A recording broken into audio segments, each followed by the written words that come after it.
안녕하세요. 반갑습니다. 주킹TV의 주킹입니다. 오랜만에 다시 구원의 말씀으로 다시 인사드리게 되었습니다. 오늘은 구원의 말씀 제5편입니다. 구원에 관한 지식은 인간 모두에게 너무나도 필요한 지식입니다. 성경 하박국서 2장 14절에 보면 이런 말씀이 있습니다. 물이 바다덮음같이 여호와의 영광을 인정하는 것이 세상에 가득함이니라 라는 구절인데요. 이 구원론이라는 책과 이 영상을 통해 우리에게 너무나도 필요한 지식인 구원에 관한 지식이 물이 바다덮음같이 세상에 충만해지기를 바라면서 영상을 본격적으로 시작하도록 하겠습니다. 본 영상은 기독교 복음 선교회 총회장 목사님인 정명성 목사님의 저서인 구원의 말씀 제1권을 소개하기 위하여 제작된 컨텐츠입니다. 본 영상은 해당 저서에서 핵심에 해당되는 부분이나 혹은 꼭 소개했으면 하는 부분을 본문 그대로 발췌하여 읽어드리는 형태로 소개드립니다. 참고로 각 슬라이드에 삽입된 이미지 및 사파는 원 저서인 구원의 말씀에 있는 사파도 그대로 옮겨왔으나 제가 임의로 삽입한 사파도 있음을 밝혀둡니다.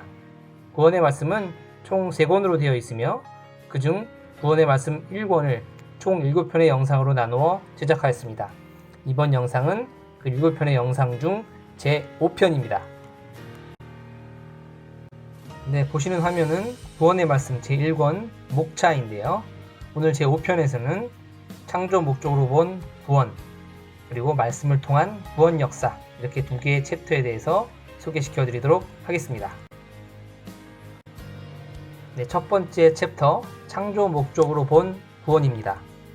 아담과 하와 같이 타락치 않고 그리스도 조각권 안에 선과 진리와 사랑으로 참되게 성장하여 절대 하나님을 사랑하고 그리스도를 사랑하는 사람들로 하나님은 혈통적 창조 목적 구원의 혼인잔치를 하려 하셨다. 창조 목적과 구원. 6천년 전 하나님은 에덴 동산에 아담과 하와를 택하시고 그들을 하나님의 선과 사랑과 진리로 성장시키셨다. 하나님이 그들을 사랑하시고 그들로 마음과 뜻과 목숨을 다해 하나님을 사랑함으로 생육하고 성장하게 한 후 부부일체가 되게 하여 한 가정을 이루려 하셨다. 또한 그들이 번성하여 가정천국, 민족천국, 세계천국을 실현함으로 하나님은 땅에 보이는 천국과 보이지 않는 하늘의 천국을 이루려 하셨다. 싸움과 다툼이 없는 세계, 전쟁과 미움이 없는 세계, 평화와 사랑의 세계, 서로 위해주며 사랑하는 세계, 악이 없는 선의 이상세계를 이루려고 하셨던 것이다. 이것이 하나님이 세상을 창조하신 목적이었다. 또한 이것이 하나님의 창조 목적을 통한 이상적인 구원이었다. 그런데 아담과 하와는 하나님의 말씀을 어기고 불순종한 자가 되어 타락함으로 죄의 세계에 빠지게 되었다. 그러므로 이들에게 구원할 메시아가 필요하게 된 것이다.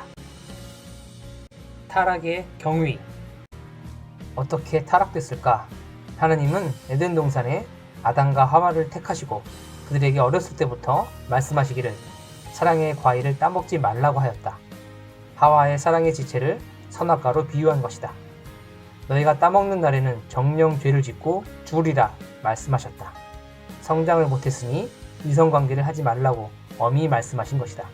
그러나 하와는 10대 때 하나님의 말씀으로 성장도 않고 하나님의 말씀을 불순종하여 뱀으로 비유한 천사장 루시퍼에게 사랑의 꾀임을 받고서 호기심에 사랑의 충동감을 참지 못하고 하나님과의 사랑을 끊고 그와 사랑의 관계를 맺어 이성의 타락을 함으로 영육으로 타락을 하게 된 것이다. 이것이 종교로 보는 인류 최초의 죄, 원죄다. 고로 이들은 선악과를 따먹으면 죽는다는 하나님의 말씀과 같이 그 영이 하나님과의 관계가 끊어져 죽게 되었던 것이다. 실상 육도 사망에 처한 몸이 되었던 것이다. 마치 한 남자가 한 여자를 사랑하여 사랑의 이상세계를 이루려고 했는데 그 여자가 다른 남자를 취하고 사랑을 하여 배신적인 행위를 한 것 같은 입장을 받은 하나님은 인간으로부터 너무 큰 충격을 받았던 것이다. 그리하여 아담 하와의 타락으로 인한 연대죄 형벌을 4천년 동안 받게 하였다. 고로 하나님의 창조 목적, 인간 구원 역사, 선의 이상세계가 이루어지지 않고 악의 번성만 이루어지게 되었다. 이로 하나님은 다시 구세주를 보내사 그에게 강림하여 아담으로 이루지 못한 뜻을 이루시겠다고 약속하셨다. 그 역사가 예수님을 보낸 신약 역사였다. 모세 때 광야에서 이스라엘 민족이 간음하다가 하루에 2만 3천 명이 심판을 받아 죽었다고 말씀하시며 간음하지 말라고 무섭게 말씀하셨다. 또 소돔과 고모라와 이웃 도시들이 간음을 함으로 하나님께서 과거 역사를 생각하시며 분노하여 의인 롯과 두 딸만 남기고 모두 멸해버리셨다. 모세의 율법에서도 하나님은 이성을 엄하게 다루셨다. 성장기 때 이성에 타락이 되면 이미 원죄를 지은 자다. 그러므로 회개하고 다시는 이 같은 죄를 짓지 말고 살아야 창조 목적을 이룰 수 있다. 성경에서 가장 크게 지킬 말씀 중에 하나가 이성의 범죄를 하지 않는 것이다. 신앙적, 육적 창조 목적의 구원 섭리. 창조 목적을 통한 구원 섭리는 신앙적 복음의 혼인잔치와 육적 혼인잔치로 크게 두 가지로 나눌 수 있다. 예수님 때 복음의 혼인잔치는 예수님을 신앙적 구원의 신랑으로 삼고 메시아를 믿고 따르는 자들은 신부가 되어 말씀을 듣고 섭리 역사를 펴며 사랑과 진리로 서로 하나 되어 사는 혼인잔치였다. 이것도 이상세계 구원의 창조 목적을 이루는 것이다. 또 하나는 시대 메시아의 생명의 말씀을 믿고 따르던 자들이 예수님의 인격과 하나님의 사랑과 의와 진리로 육과 정신이 성장한 후에 한 남자와 한 여자가 결혼하여 가정천국을 이루며 하나님의 뜻을 펴나가는 창조 목적 구원 섭리다. 즉 하나님이 아담을 통해서 하려던 육적 창조 목적 구원 섭리이다. 이렇게 신앙적 혼인잔치와 육적 혼인잔치를 함으로 지상천국 구원 섭리를 이루는 것이다. 오늘의 두 번째 주제, 말씀을 통한 구원 역사입니다. 어느 시대든지 메시아가 하나님의 이상세계를 실현하고 인생을 구원하러 왔어도 사람들이 메시아를 보기만 한다고 구원을 얻는 것이 아니다. 그가 전하는 생명의 진리의 말씀을 듣고 지킴으로 구원을 이루게 되는 것이다. 고로 생명의 말씀이 생명임을 깨우쳐 주려 말씀을 통한 구원 역사에 대해 말하고자 한다. 하나님의 계명. 계시록 19장 11절에서 13절. 또 내가 하늘이 열린 것을 보니 보라 백마와 그것을 탄 자가 있으니 그 이름은 충신과 진실이라. 그가 공의로 심판하며 싸우더라. 그 눈은 불꽃 같고 머리에는 많은 관들이 있고 또 이름 쓴 것 하나가 있으니 자기밖에 아는 자가 없고 또 그가 피 뿌린 옷을 입었는데 그 이름은 하나님의 말씀이라 칭하더라. 요한계시록 19장 11절부터 16절을 보면 하나님이 보낸 백마 탄 자 메시아는 자기밖에 모르는 말씀을 가지고 온다고 하였다. 이와 같이 메시아는 하나님이 주신 그 시대의 생명의 말씀을 가지고 왔으니 모세는 십계명을 중심한 율법 말씀을 가지고 왔고 예수님은 신약 말씀을 가지고 왔으며 재림주는 성약 말씀을 가지고 온다. 그 말씀을 전하여 구원받을 자들이 믿고 행하게 함으로 구원이 이루어지게 하는 것이다. 하나님은 어느 시대 어느 민족이든 개인이든 구원을 시키려면 말씀을 주어 이를 지키게 함으로 개인이나 가정이나 민족들을 구원하였고 구원을 시키려 하지 않으려면 말씀을 끊었다. 어느 시대든지 하나님이 주신 말씀을 전할 때 믿고 따라오면 구원을 받는 것이다. 귓속말로 전한 복음. 마태복음 13장 10절에서 13절. 제자들이 예수께 나와 이르되 어찌하여 그들에게 비유로 말씀하시나이까? 대답하여 이르시되 천국의 비밀을 아는 것이 너희에게는 허락되었으나 그들에게는 아니 되었나니 무릇 있는 자는 받아 넉넉하게 되되 없는 자는 그 있는 것도 빼앗기리라. 그러므로 내가 그들에게 비유로 말하는 것은 그들이 보아도 보지 못하며 들어도 듣지 못하며 깨닫지 못함이니라. 그 시대 복음을 반대하는 자들 때문에 예수님은 비유를 들어 귓속말로 말씀을 전하게 되었다. 생명의 말씀을 전하여 듣게 함으로 구원을 받게 해야 하건만 율법주의자들과 바리새인과 서기관들이 이를 막아 말씀을 전하지 못하여 구원받으려고 기다리던 자들이 오히려 사망에 묶이게 되고 종국에 가서는 멸망을 받게 되었던 것이다. 한 번은 예수님의 제자들이 왜 비유로 말씀하시냐고 물으니 예수님이 말씀하시기를 나타나 일하기를 원하면서 숨어 일하는 나의 심정을 알겠느냐고 하였다. 저들에게 비유로 가르침은 저들이 나를 깨닫지 못하기에 그러하고 저들은 말씀을 불신하여 하늘나라가 허락되지 않았으나 나를 아는 너희에게는 비유로 가르치지 않는다고 말씀하셨다. 이 시대도 그러함을 깨달아야 되겠다. 율법을 완전케 하러 오신 예수. 마태복음 5장 17절. 내가 율법이나 선지자를 폐하러 온 줄로 생각하지 말라. 폐하러 온 것이 아니요 완전하게 하려 함이라. 이사야서 66장 15절. 보라, 여호와께서 불에 둘러싸여 강림하시리니 그의 수레들은 회오리 바람 같으리로다. 그가 혁혁한 위세로 노여움을 나타내시며 맹렬한 화염으로 책망하실 것이라. 누가복음 12장 49절. 내가 불을 땅에 던지러 왔노니 이 불이 이미 붙었으면 내가 무엇을 원하리요. 마태복음 10장 34절. 내가 세상에 화평을 주러 온 줄로 생각하지 말라. 화평이 아니요 검을 주러 왔노라. 예수님은 극적인 반대와 핍박을 받게 되고 이스라엘 민족을 모독하는 자라고 최고 죄인으로 취급받게 되었다. 그리고 예수님을 율법을 폐하는 자라고 말했다.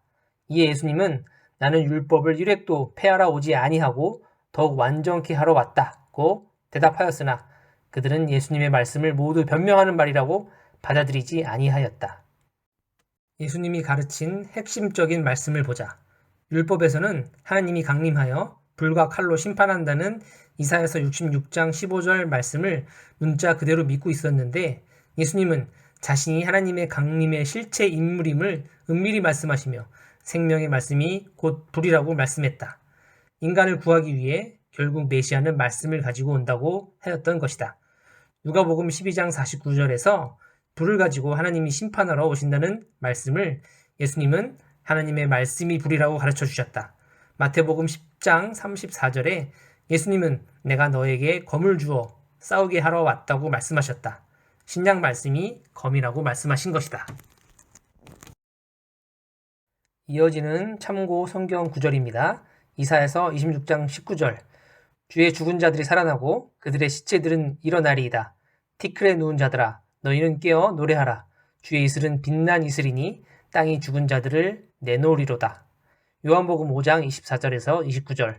내가 진실로 진실로 너희에게 이르노니 내 말을 듣고 또 나 보내신 이를 믿는 자는 영생을 얻었고 심판에 이르지 아니하나니 사망에서 생명으로 옮겼느니라. 진실로 진실로 너희에게 이르노니 죽은 자들이 하나님의 아들의 음성을 들을 때가 오나니 곧 이때라. 듣는 자는 살아나리라. 이를 놀랍게 여기지 말라. 무덤 속에 있는 자가 다 그의 음성을 들을 때가 오나니 선한 일을 행한 자는 생명의 부활로 악한 일을 행한 자는 심판의 부활로 나오리라. 율법 아래 있는 자들은 이사야서 26장 19절에 하나님이 강림하시면 죽은 시체가 살아난다고 한 말씀을 문자 그대로 육체로 믿고 가르쳐왔다. 이에 예수님은 요한복음 5장 24절 이하에 부활에 대한 말씀을 하시며 내 말을 듣고 나 보내신 자를 믿는 자는 사망에서 생명으로 옮겨 살게 되리라고 말씀하시고 또 하나님의 아들인 자기 말씀을 듣는 자는 무덤에서 살아나리라고 하면서 심령의 부활, 영적 부활, 육신의 행실적 부활, 죄를 회개함으로 형벌을 받지 않고 사는 부활을 말씀하셨다. 고로 생명의 말씀을 듣는 자와 행하는 자들이 구원을 받게 되었다. 율법에서는 육체의 부활을 가르쳐 왔는데 예수님은 심령이나 행실이나 영적 부활을 말하니 무지한 자들은 율법을 모독하는 자라고 말하며 불신하고 말았다. 율법에서는 양과 소와 비둘기를 잡아서 제물을 드리는 예배를 드렸다. 이방 종교와 비슷했다. 이는 아담 타락 이후 육체가 더럽혀졌으므로 하나님께서 사람의 몸을 받지 않으시고 그 대신 깨끗함을 상징하는 양이나 소나 비둘기를 제물로 받으셨다. 그러나 예수님은 아들급의 조건을 세워 구약 주관권을 벗어난 자로 몸이 직접 제물이 되어 하나님께 나가는 조건을 세우셨다. 고로 신약 때부터는 사람의 몸이 직접 제물이 되어 하나님을 대면하고 예배를 드리게 되었던 것이다. 이로 인해 번거롭고도 고통스러운 예배 의식을 폐하고 아들이 아버지를 대하는 법도로 뒤바뀌었다. 자유와 이상세계가 이루어지게 되었다. 예수가 전하신 말씀. 구약의 4,000년 동안 하나님의 섭리 역사는 율법의 말씀으로 종급에서 섭리를 펴셨다. 어떤 말씀을 하느냐에 따라 어떻게 대하느냐에 따라 구원의 급이 달라지는 것이다. 남자와 여자가 서로 어떻게 말하고 대하느냐에 따라 친구같이 형제같이 혹은 한 피출이 되는 애인같이 되는 것이다. 하나님이 그 시대 보낸 메시아를 통해 어떻게 대하고 어떻게 말하느냐에 따라 종, 아들, 애인급으로 좌우되는 것이다. 그래서 율법 말씀으로 종급 구원, 신약 말씀으로 아들급 구원, 성약 말씀으로 신부급 구원을 시키는 것이다. 예수님이 얼굴만 보여준다고 해서 구원이 이루어지는 것은 아니었다. 말씀을 전함으로 하나님이 보낸 메시아를 알게 되고 말씀을 통해서 행함으로 구원을 받을 수 있는 것이었다. 그러므로 핍박과 반대를 할지라도 말씀을 전해주어야 듣고 그로 인해서 구원 역사가 일어나게 되는 것이다. 예수가 풀어주신 말씀, 참고 성구입니다. 베드로후서 3장 10절에서 12절. 그러나 주의 날이 도둑같이 오리니 그날에는 하늘이 큰 소리로 떠나가고 물질이 뜨거운 불에 풀어지고 땅과 그 중에 있는 모든 일이 드러나리로다. 이 모든 것이 이렇게 풀어지리니 너희가 어떠한 사람이 되어야 마땅하냐. 거룩한 행실과 경건함으로 하나님의 날이 임하기를 바라보고 간절히 사모하라. 그날에 하늘이 불에 타서 풀어지고 물질이 뜨거운 불에 녹아지려니와. 누가복음 12장 49절. 내가 불을 땅에 던지러 왔노니 이 불이 이미 붙었으면 내가 무엇을 원하리요. 에베소서 6장 17절. 구원의 투구와 성령의 검, 곧 하나님의 말씀을 가지라. 예레미야서 23장 29절. 여호와의 말씀이니라. 내 말이 불 같지 아니하냐. 바위를 쳐서 부스러뜨리는 방망이 같지 아니하냐. 예레미야애가 1장 13절. 높은 곳에서 나의 골수에 불을 보내어 이기게 하시고 내 발 앞에 그물을 치사 나로 물러가게 하셨음이요. 베드로후서 3장 8절에서 13절에는 예수님의 제자 베드로가 말세에 대해서 말씀했다. 재림주가 오면 불심판을 하여 세상이 모두 불탄다고 한 말씀이다. 누가복음 12장 49절을 보면 예수님은 내 말이 불이고라고 이미 그 당시에 가르쳤으며 말씀을 불로 비유한 것임을 가르쳐 주셨다. 에베소서 6장 17절에는 말씀을 검으로 비유했다. 하나님은 내 말이 불같지 않냐고 하시며 지키라고 하셨다. 또한 예레미야에게 말씀을 불로 비유하며 내가 내 골수에 불을 보내리니 전하라고 하셨다. 불은 곧 말씀이다. 하나님이 말씀을 내게 주리니 가서 전하라는 말이다. 이 외에도 성경의 수십 군데의 말씀을 여러 가지 사물을 들어 비유하셨다. 재림 때도 화산 폭발, 전쟁, 화재 등 실제 불로도 심판하시지만 성경에 말씀한 근본 뜻은 메시아를 보내어 불로 비유한 말씀으로 심판하신다. 법관들이 법으로 재판을 하듯이 하나님은 하나님이 인간에게 준 말씀을 인간이 지키는지 안 지키는지 메시아를 보내어 온전한 말씀을 전함으로 판단하여 심판하신다. 말씀을 믿는 자는 구원을 받고 말씀을 믿지 않는 자는 심판을 받는다. 고로 말씀을 통한 구원 역사가 종교 역사를 시작한 이후부터 지금까지 계속 펼쳐져 왔다. 이어지는 참고 성경 구절입니다. 고린도전서 15장 51절에서 52절. 보라, 내가 너희에게 비밀을 말하노니 우리가 다 잠잘 것이 아니요 마지막 나팔에 순식간에 후련히 다 변화되리니 나팔 소리가 나매 죽은 자들이 썩지 아니할 것으로 다시 살아나고 우리도 변화되리라. 이 썩을 것이 반드시 썩지 아니할 것을 입겠고 이 죽을 것이 죽지 아니함을 입으리로다. 이 썩을 것이 썩지 아니함을 입고 이 죽을 것이 죽지 아니함을 입을 때에는 사망을 삼키고 이기리라고 기록된 말씀이 이루어지리라. 요한복음 5장 24절에서 29절. 내가 진실로 너희에게 이르노니 내 말을 듣고 또 나 보내신 이를 믿는 자는 영생을 얻었고 심판에 이르지 아니하나니 사망에서 생명으로 옮겼느니라. 진실로 너희에게 이르노니 죽은 자들이 하나님의 아들의 음성을 들을 때가 오나니 곧 이때라. 듣는 자는 살아나리라. 이를 놀랍게 여기지 말라. 무덤 속에 있는 자가 다 그의 음성을 들을 때가 오나니 선한 일을 행한 자는 생명의 부활로 악한 일을 행한 자는 심판의 부활로 나아오리라. 고린도전서 15장 51절부터 54절 말씀을 보고 사람들은 예수님이 재림을 할 때에는 예수님을 믿고 죽은 신약권에 있는 자들이 모두 육체의 부활을 한다고 가르치며 믿고 있다. 이는 율법의 주관권에 있는 자들이 하나님이 강림하면 육신이 부활한다는 말씀을 문자적으로 믿고 있었던 바와 똑같이 믿고 있는 것이다. 요한복음 5장 24절부터 29절을 보면 예수님은 이미 자기를 믿고 따르는 것이 부활이라고 말씀했고 하나님의 아들의 말씀을 듣는 것이 무덤에서 살아나는 것이라고 말씀하며 지금 무덤에서 너희가 살아나고 있다고까지 말씀했다. 예수님이 말씀을 풀어준 대로 믿어야 말씀을 통한 구원을 받을 수가 있는 것이다. 말씀을 제대로 깨닫고 전하여야 구원이 이루어지는 것이다. 성경을 문자대로 믿어서는 절대 제대로 구원이 이루어지지 않는다. 문자대로 믿는 역사는 영영 이루어지지 않는 법이다. 오직 메시아만이 구원할 수 있는 생명의 말씀을 가지고 나타난다. 이는 메시아 스스로 가지고 오는 것이 아니라 자신이 그 아무도 세우지 못한 조건을 세운 터전 위에 하나님이 그를 통해 시대의 말씀을 풀어 깨닫게 하여 택한 자들에게 그 말씀을 전하며 구원 역사를 펴나가게 하신다. 말씀은 생명만큼 귀한 것이다.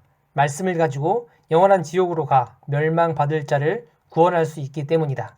죽음에서 살게 하는 생명의 말씀이 메시아에게 있으며 지옥으로 갈 수밖에 없는 자를 천국으로 가게 할 말씀이 오직 메시아에게만 있다. 배고파 쓰러진 자를 살리려면 먹을 것을 가지고 가야 하고 전쟁을 하려면 군인이 총과 무기를 가지고 가야 하고 병든 자를 살리려면 의사가 의학기구와 약을 가지고 가야 한다. 이와 같이 구원을 시키려면 그 시대 하나님의 말씀을 가지고 오는 것이다. 고로 구세주의 가장 큰 위력은 하나님으로부터 받은 생명의 말씀이다. 요한복음 1장을 보면 말씀이 곧 육신이 되어 우리 가운데 나타났다고 말씀하셨다.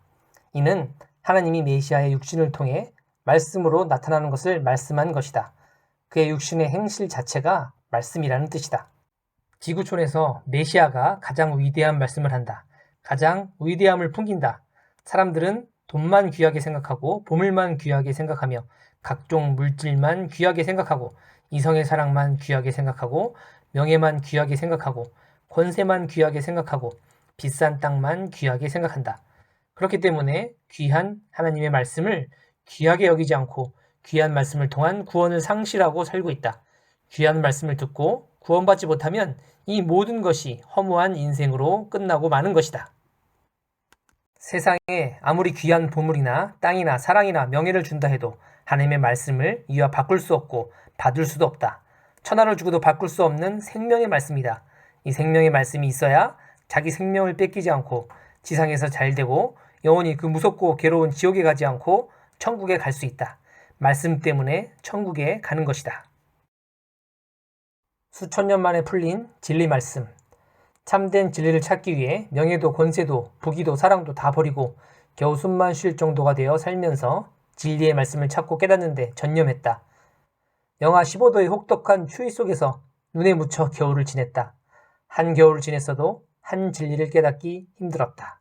진리의 말씀을 마지막 찾고 깨달을 때 배고픔과 병듦과 사람으로서 받을 수 없는 갖은 고통과 핍박, 혼란을 받으면서도 포기하지 않고 한 진리를 깨닫고자 5300번씩 하늘 향해 눈물의 강을 이루며 묻고 간구했다. 어떤 진리는 깨달으려 기도하며 계속 조건을 세운 후 18년 만에 깨달은 것도 있다. 창세기에 말한 하나님의 말씀이 6000년 만에 이제야 풀리기도 했다. 갈빗대로 사람을 만들었다는 말씀이다.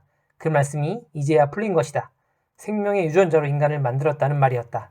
아담에서 취하신 갈빗대로 여자를 만드셨다는 말씀을 보고 모든 종교인들은 문자대로 아담의 갈빗대를 부러뜨려 하와를 만든 것으로 알고 있다.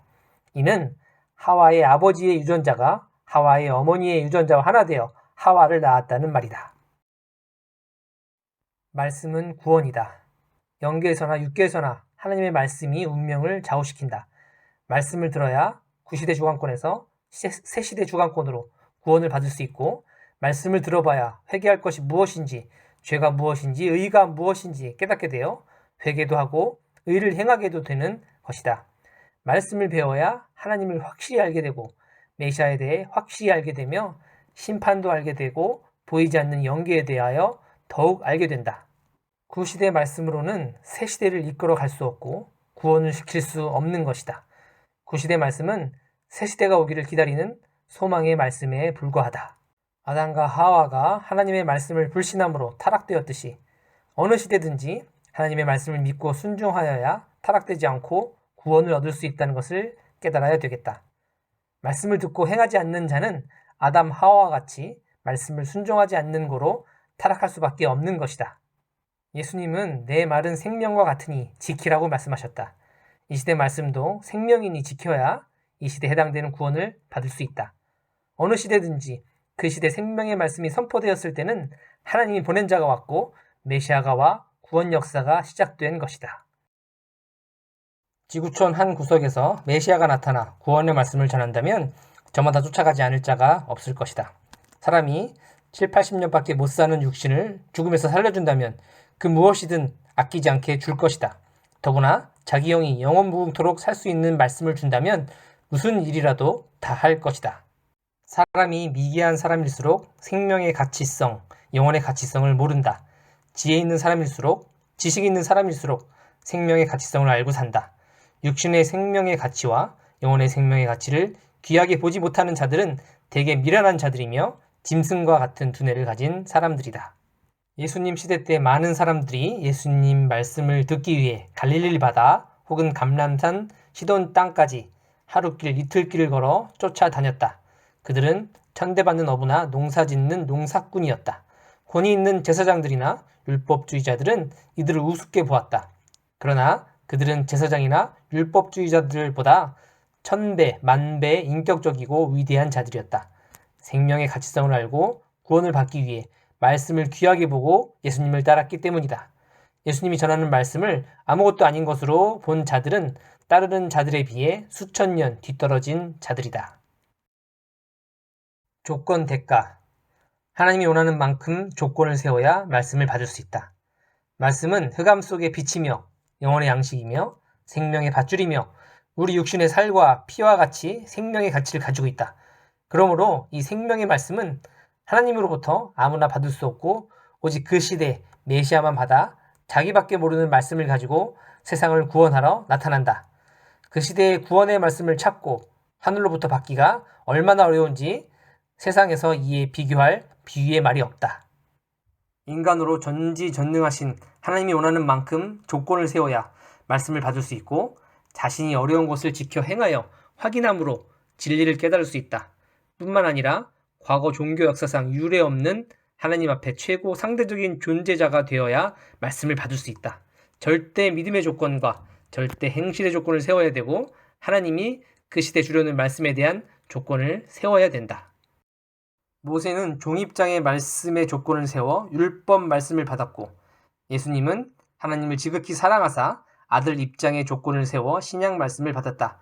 재림 때는 신부 입장의 최고 조건을 세워야 성약 말씀을 받게 된다. 진리의 가치성. 1972년에 복음을 전하고 돌아다니며 하늘의 진리를 깨달으려 몸부림칠 때였다. 먹을 것이 없어 하루 이틀 굶다 보니 70일 동안 굶게 되어 내 몸은 피골상접이 되었다. 그때 하나님의 위대한 말씀을 배우며 많은 것을 깨달았다. 몇 가지 깊은 진리를 깨닫게 되었으니 사람이 못 먹으면 그 누구를 막론하고 육신이 죽는다는 것과 세상에서 제일 큰 고통이 배고픈 고통임을 깨달았다. 먹지 못하니 병이 왔다. 병든 고통이 큰 고통임을 또 깨닫게 되었다. 하나님의 말씀은 영혼의 양식이다. 영혼이 하나님의 말씀을 듣지 못하면 누구든지 배고파 말라 죽게 되고 병들어 죽게 됨을 깨달았다. 그로 이 시대에 하나님께서 택한 자들의 영혼을 구원하려면 하나님의 시대 말씀이 필요하다고 나를 깨우쳐 주었다. 20년 이상 비바람을 맞으며 인생으로서 겪지 못할 고통을 겪고 피비린내 나는 전쟁터에서 생명의 가치성을 깨달은 것과 말씀을 배우며 깨달은 것을 온 인류에게 전해야 된다고 하셨다. 말씀을 깨닫고 실천해야만 진리를 깨닫게 하셨고 가르쳐 주셨다. 타락하지 않았기 때문에 타락에 대해서 깨닫게 되고 배울 수 있었으며 원수를 사랑하였기 때문에 원수 사랑에 대한 진리를 깨닫게 되었고 그 가르침을 받을 수 있었다. 세상 사람 중에서는 누가 가르쳐주는 사람이 없었다. 내가 조건이 갖추어졌을 때 오직 예수님이 나타나 하나하나 가르쳐 주시고 떠나셨다. 굴 속에 깊이 들어가 홀로 고독을 먹으며 한 계절을 하루같이 지내야 했다. 습기가 꽉 차 있는 지하 굴 속에 깊이 들어가 있으니 의학적으로 볼지라도 뼈와 살이 지탱할 수가 없었다. 굴 속에 한겨울 동안 나무를 넣어 놓고 그 후에 보면 나무의 혼이 나가 툭툭 부러진다.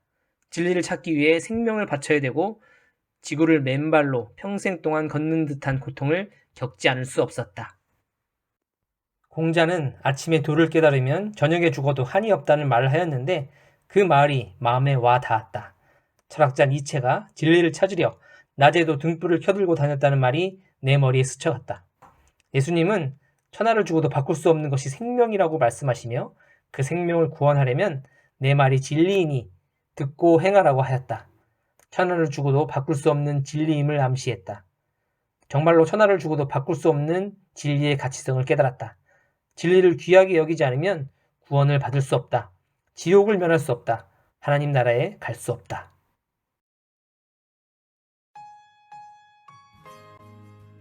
이 책의 저자께서 목숨을 걸고 청춘을 오롯이 바쳐 받아온 귀한 말씀과 그 사연들 잘 들으셨나요? 그 어디서도 들을 수 없는 이 시대의 귀한 말씀입니다. 주킹TV에서는 이 귀한 말씀들을 지속적으로 증거할 예정입니다. 주킹TV에서 여러분들과 계속 귀한 말씀을 나누어가면 좋겠습니다. 구원의 말씀 1권 제5편은 여기서 마치겠습니다. 들어주셔서 감사합니다.